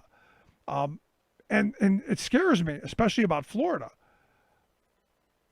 We're being told, mail in your ballot, be safe, do that. And I'm there. Be safe. Do what you've got to do. Trump supporters are seeing this as this is my call to duty. This is my moment to stand and defend, our democracy. We're going to show up, even if the virus is raging. We're going to the polls, and he knows this. A lot of people are like, well, don't you think his supporters, the old people, they're going to worry about being sick, and they may. But if Palast is right, and look, sadly, Greg's been right all the time. Greg's one of those guys, and the reason I have him on often is because he's usually right. There are a number of people who, say, things you go, wow, that's really out there. And they're usually right. It might not come down to all of the ballots. It may come down to, especially in Florida, when they can stop the counting. And if the fix is already in, and that's where, we've all heard the Obama statement. If they're going to steal 5 million, we got to get 7. We've all heard that. That's why you've got to get friends, family, neighbors, everybody out to vote. And if you're going to do the mail-in ballot, the early ballot, maybe go hand deliver it to the Elections Bureau. Maybe go and put it into the box at the Elections Bureau. I understand there's places around the state where you can put this in. You can find that on the website. Call your local elections office. But make sure it's done right. Now, as I said, for me, I'm going to the polls. I'm going to push the button. I'm going to cast my ballot.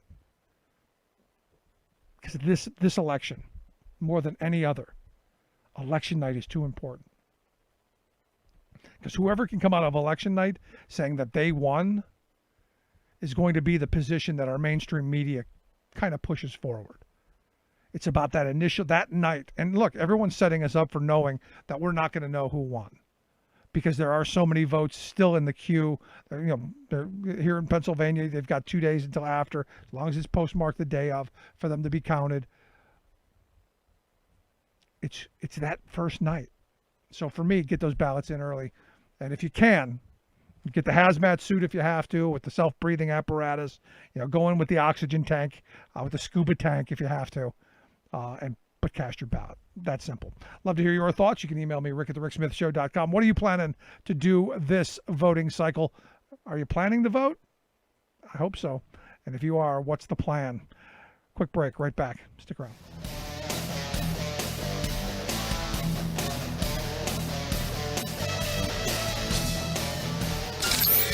Waving the flag of freedom for people, not corporations.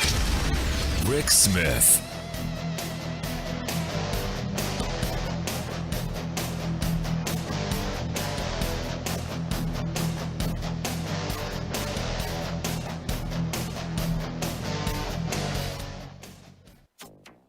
Experts say that diseases associated with this amoeba have a 97% mortality rate. Texas town's water system shut down due to deadly brain-eating amoeba. The Tongass National Forest in Alaska has been called America's Amazon. Trump administration opens up nation's largest protected forest to logging. Sullivan's a Republican senator, and is it important that he gets elected? Pebble Mine CEO resigns after boasting about obedient Alaskan politicians. Plus, she is going to strip our federal laws of all environmental and labor regulations. Trump's nominee to replace Supreme Court Justice Ruth Bader Ginsburg is not an advocate of the environment or public health. Who could have guessed it? All of that and more straight ahead from BradBlog.com. I'm Brad Friedman. And I'm Desi Doyen. Stand by for 6 minutes of independent green news, politics, analysis, and snarky comment. Do your children debate you? Do they debate you? Debate me. They troll me. My one son has a sign on his door that says zero emissions 2030 or do not enter. Congresswoman Katie Porter's son for president. This is your Green News Report. Okay, Desi Doyen, you got a boatload of news here today, so don't mind me. I'll try to shut up. Okay. Well, first, in southeast Texas, Governor Greg Abbott has issued a disaster declaration for the town of Lake Jackson in Brazoria County, where all 27,000 residents are under a boil water notice after a brain-eating amoeba discovered in the drinking water supply killed a 6-year-old boy. An investigation is underway to find out how the deadly amoeba, Naegleria fowleri, which is found in warm, fresh water and soil, got into the municipal water system. Wow, 27,000 people affected by this. Yes. Not good. In California, as we go to air, another round of record-breaking heat and high winds is driving another explosion of new wildfires, destroying homes and forcing thousands to evacuate during a pandemic. Several wineries have been destroyed or damaged in wine country in a new fire that broke out on Sunday in areas that had previously escaped the catastrophic fires of 2017 and 2018. 25 large wildfires are currently burning in California. Dozens more are burning from Texas to Washington. Also, while nearly 40 people have been directly killed by fires in California, new research estimates that the actual death toll is likely much higher due to wildfire smoke. Researchers say new mortality data indicates the dense concentrations of smoke since August have contributed to around 1,200 excess deaths and nearly 5,000 emergency room visits that would not otherwise have occurred. And we're about to have another heat wave over the next 3 or 4 days. Yep.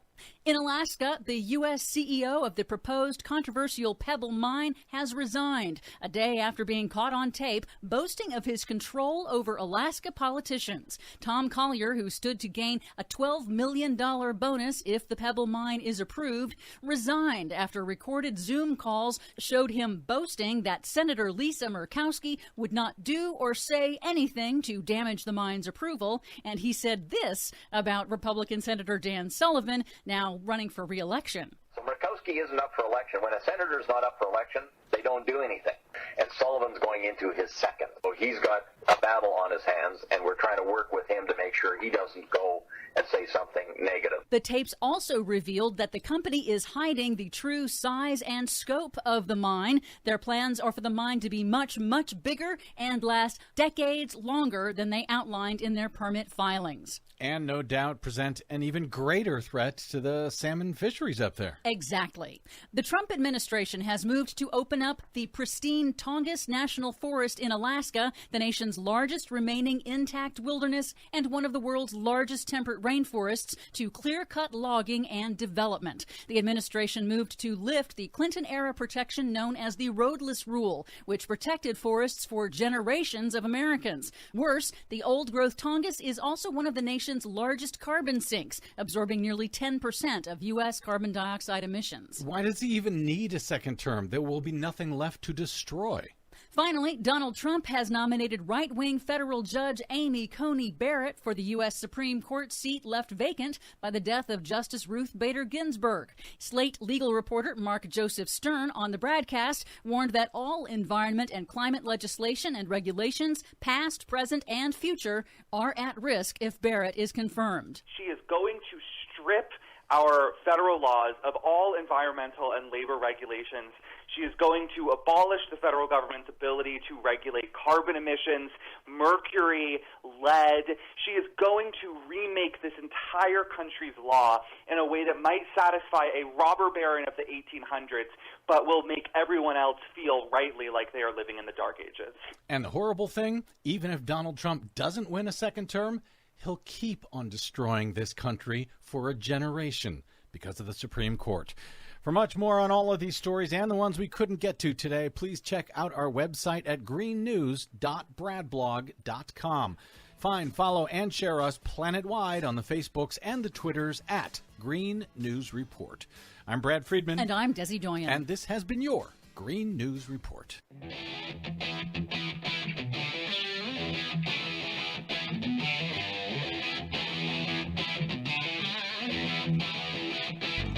Welcome back to the Rick Smith Show. Now, here is Rick Smith. So even after the giant chaotic show debate last night, our Senate actually did something today. Yes, 84-10. Yes, 84 senators agreed on something. 10 didn't agree. They agreed to pass the stopgap funding bill to avoid the government shutdown. They have funded our government through December 11th. So the next hostage crisis, put it on the calendar, could be December 11th. Don't think so. I think if Biden wins in January, we're going to go back to the hostage crisis stuff. But we shall see. Anyway, to share some thoughts on the debate and also some of the inner workings of our Congress. I've asked our good friend Bob Ney, former congressman and political analyst, to come share some thoughts. Bob, thanks for taking time for us. Oh, thank you, Rick. So yawn vote, as you've said numerous times in the past. Right. Yeah. Well, when Bush was president, you had a couple of yawn votes. The first big yawn vote was, raising the debt ceiling. That was the big yawn vote. You voted, you yawned, you went to dinner. When Obama became president, that became life or death. Well, we're going to raise the debt ceiling. We're going to destroy America. Now these continuation bills, they call them budgets, but they aren't. Continuation bills, they become the cliff drama. And then there's the profiles in courage. They stepped up to the plate. They faced the challenge. As you can tell, I'm very sarcastic about the whole thing. They punted it a little bit down the road. This is where you can't tell a Democrat from a Republican, because they get together in a room and they kind of say, look, you're going to chest thump, I'm going to chest thump, but look, let's just get past the election, okay? Yeah. Then we can fight with each other. Yeah, Sure. I mean, it's just crazy. And it's one of those things where I'm like, is this even a story anymore? Right. I don't know. Yeah, as I've said from the beginning, the time to fight over spending is before you spent the money. Oh, exactly. Just the thing. Correct. So I got this email, and I know we've talked about this before. It's from the Freedom Caucus people, the House Freedom Fund. They are in the process of they want to have a vote to kick Nancy Pelosi out. And I know we talked about this already, but the good folks at the House Freedom Fund, they are raising money off the idea that they can somehow call for a vote of no confidence, and that's going to throw Nancy Pelosi out of her seat as Speaker. Right, and then you have Kevin McCarthy. He's the minority leader, as you know, and he is saying, well, now wait a minute, look, we got our Freedom Caucus. They're great. They save us, quote, quote, everything. But we got to focus on winning the elections, because McCarthy's smart and he knows where, the real juice of this lays, and that's winning the House. So the Freedom Caucus makes this great, bold move. We're going to remove Nancy Pelosi, which is literally impossible to do, and not within the realm of even thinking about the probability of it. It's just like right now to resurrect the idea of impeaching Trump is, maybe that could be a fundraising letter, but, you're not going to see the mainstream leaders of the Democratic Party offer that forth. So this is a fundraising tool. They'll write the traditional letter. I'm sitting here by candlelight writing to you because this is the end of America. The electric's already off. I've not written that, but I've written similar things. Yeah, no, I mean, and the reason I bring it up is because, I have people who believe that this stuff is possible. And I'm like, did you not pass 8th grade civics class? Sure. That's like when, your party takes over, whatever somebody's party is, they take over the Senate, and they've got a 1-vote margin, and then all of a sudden, because of the cloture rule, which is 60 votes, people say, well, you're controlling the Senate, you should be able to do this. Well, you still need 60 votes. There's certain realities, and that's one of them, the cloture vote. This is another reality. You're not going to remove Nancy Pelosi. Another reality, Trump's not going to be impeached before the November election. You bring up an interesting point here. I mean, this is an interesting question then, because there's still the cloture vote on certain things, right, not on judges. Let's say that the Democrats do get a 51-49 vote in the Senate. Are they then able to bypass cloture, since it's dead on judicial nominees, to expand the court, or is that something you'd have to get 60 votes for, or do they have to chuck the cloture vote and filibuster altogether, as they've done on judicial nominees and the Supreme Court? Well, they did it, and then they call it the nuclear option, which is just so ridiculous. The House votes, once you get to 218 votes, you've got the bill, right? But not the Senate. In its wisdom, you don't get to 51, you get to 60. And someday, somehow, maybe after an election, I don't know what, the party that goes into the minority in the Senate has to step up to the plate and say, no more cloture. Somehow it's got to be done, because when they're in power, the party, wants to do away with it. But if they're in the minority, they have to have it. And it's just I think it's a bizarre, arcane rule that needs to be done away with. Yeah, it's going to be interesting because no one's going to get to the 60, I think, anytime soon. Right, exactly. I also wanted to get your thoughts on the most recent piece of legislation passed moved in the House. It didn't pass, obviously. The Democrats voted down Louis Gohmert's resolution 223 to 176. But he wanted to ban the Democratic Party or any political organization because of its history of supporting slavery and the Confederacy. I find that really, really just rich with irony. Well, it is, and of course it's Louis Gohmert, so he's always doing these thrill things. He becomes a regular Fox News guest, as you know, and for him back home in his base, he puts out a fundraising letter. And now in Louis's case, I served with him.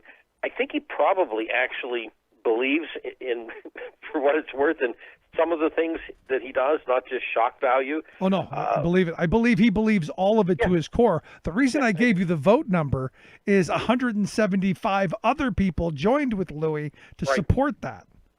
Right. And right. And it was to ban the Democratic Party because of, some past votes, which, were there. We also had past members, Republican and Democrat, who had participated in KKK activities. I've always argued the late Senator Byrd, because his name's brought up. And this is recent, by the way, and it's not. It's been brought up by some of the groups in West Virginia that everything with his name on it needs to be removed. And the guy, when he was 20-some, was in the KKK. He denounced it. He got out of it, and he went on to do a lot of good things for everybody in West Virginia. Yeah. So, we can look back at the history of both political parties and say, wow, but you can't ban something. I mean, I'm shocked he got the amount of votes he got. I really am. No, I'm shocked. That's the reason I bring it up. Had it been, he got one vote, you go, well, that's just Gohmert being Gohmert. I'm sure there's a couple other cranks in there as well, but 175 other people joined with him. That's just wow. Well, it's weird, and this couldn't have occurred when I say the old days, the recent old days in the 90s.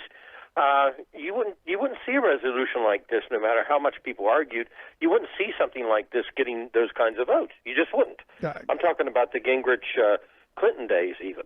I mean, you wouldn't see it. An enormous waste of time and money, and especially in a moment like this, we're still in the middle of this pandemic. You got millions of people unemployed. You got millions more people who are probably going to be kicked to the curb soon, evicted from their homes and foreclosed from their homes. And we've got infrastructure problems. We got Russia problems. We got China. We got problems, and this is what they spent time to vote on. Well, right, and of course, all of this is getting bypassed. All the things you mentioned are getting bypassed right now due to a focus on other things, how Trump and Biden, what they did during the debate, this resolution, the fact you're going to remove Pelosi or we're going to impeach Trump. I mean, it's the saucy, spicy headlines that grabs people's attention, and they talk about it for half a day and then it's gone. Right. That's what we boiled down to. I mean, there's some big deal. You make a good point. What about the safety in the workplace? What about true wages?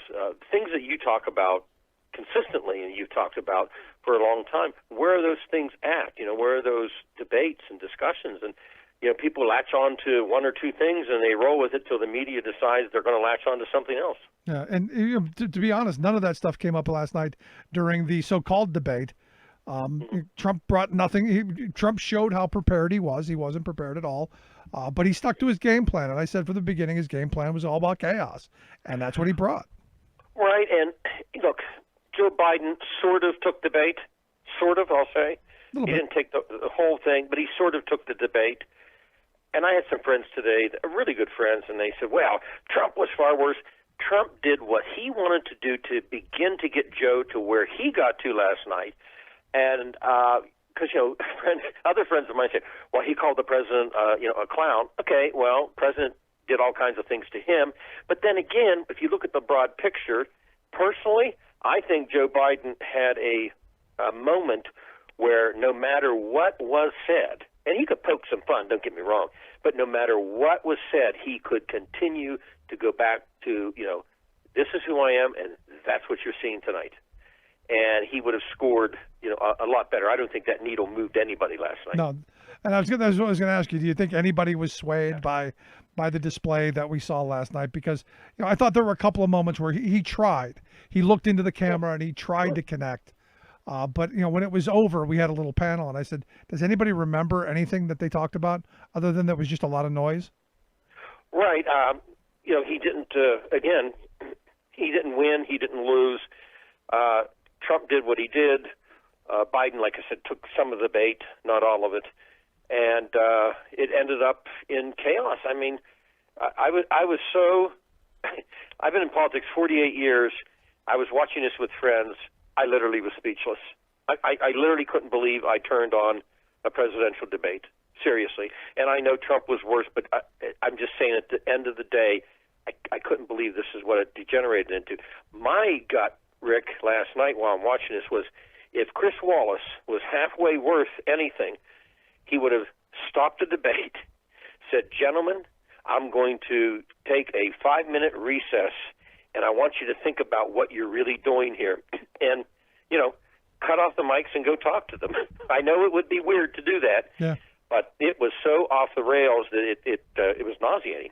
No, it was bad, but he didn't have the ability to. How would he have cut off the mics? They didn't have that technology there. Oh, I know. I'm just saying in a perfect world, right.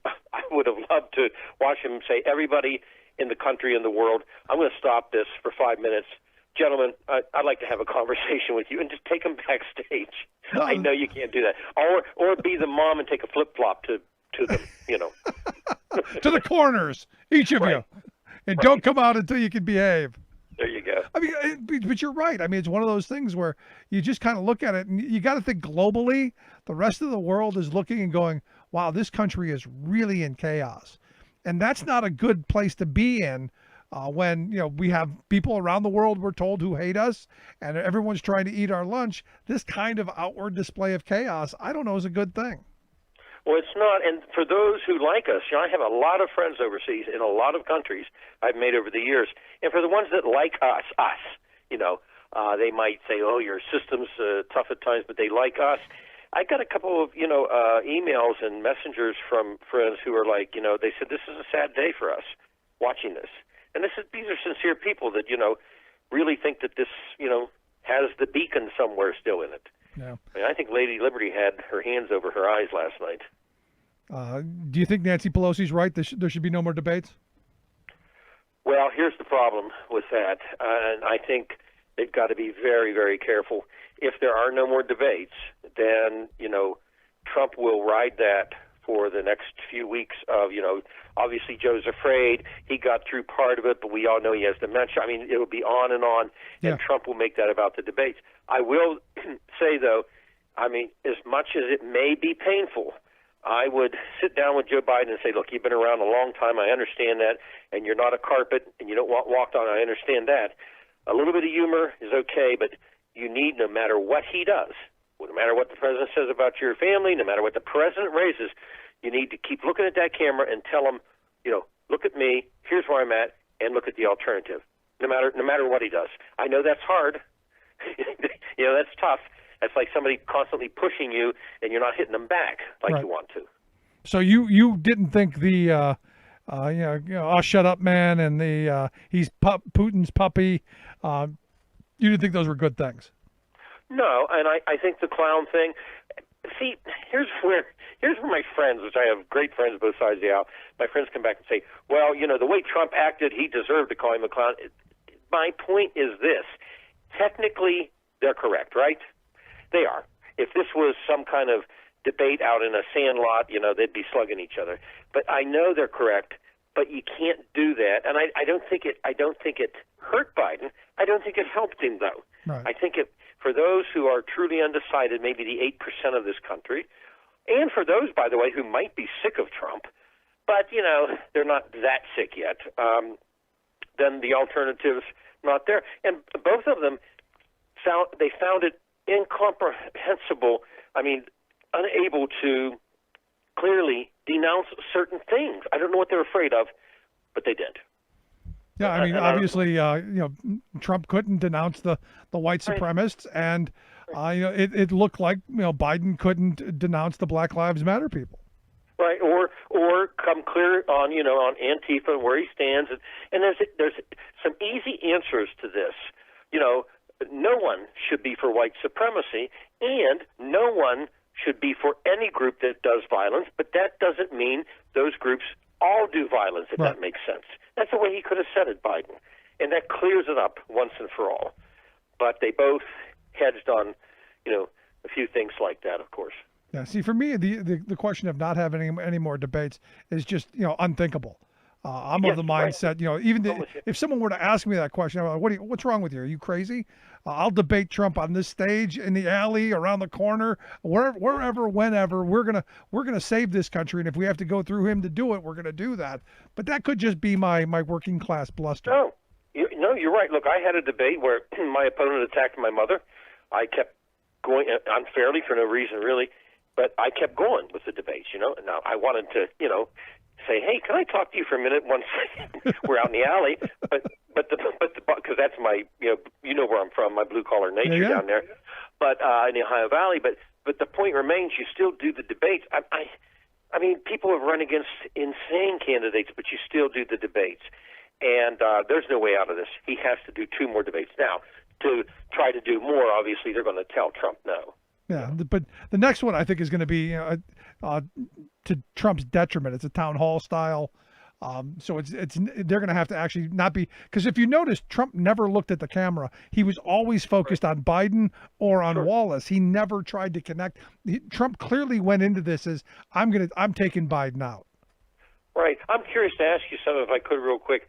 Do you think they should have the ability to cut the other person's mic off when they're speaking out of turn? I don't.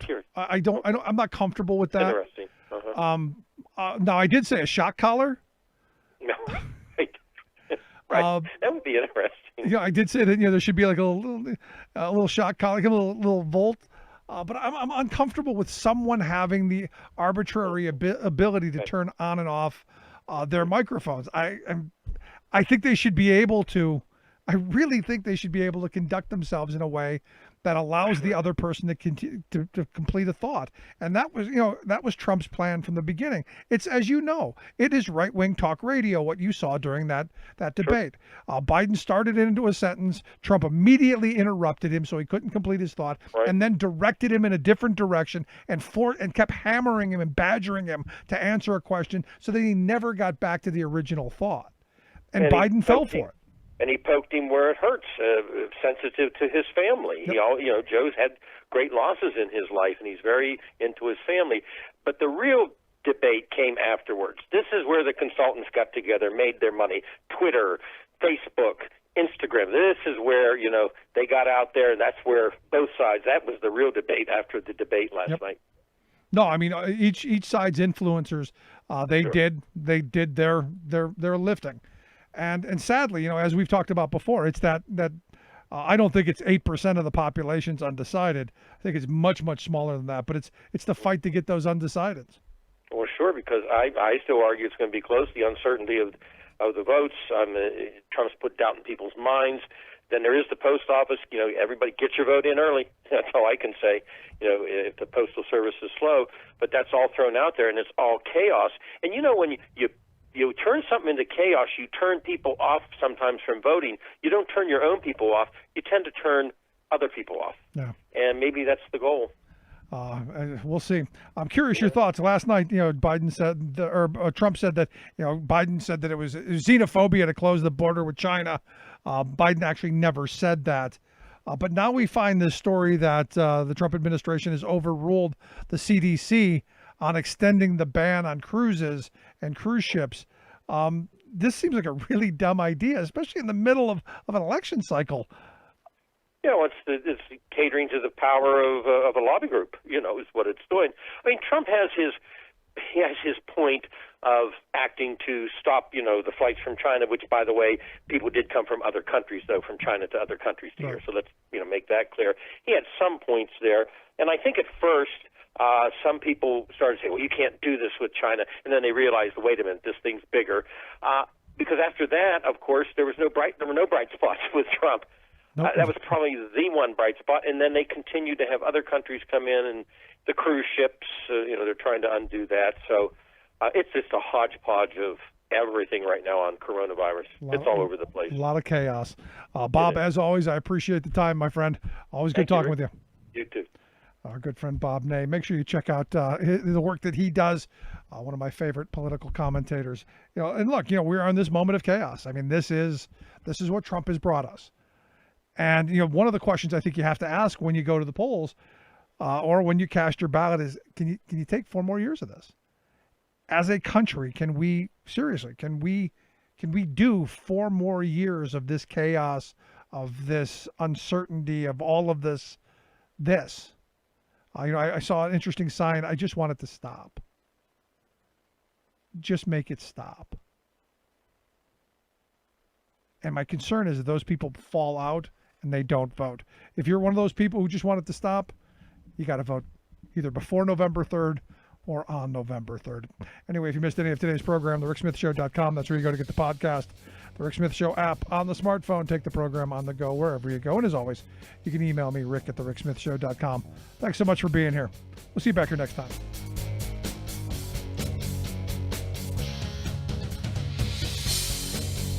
You've been listening to The Rick Smith Show.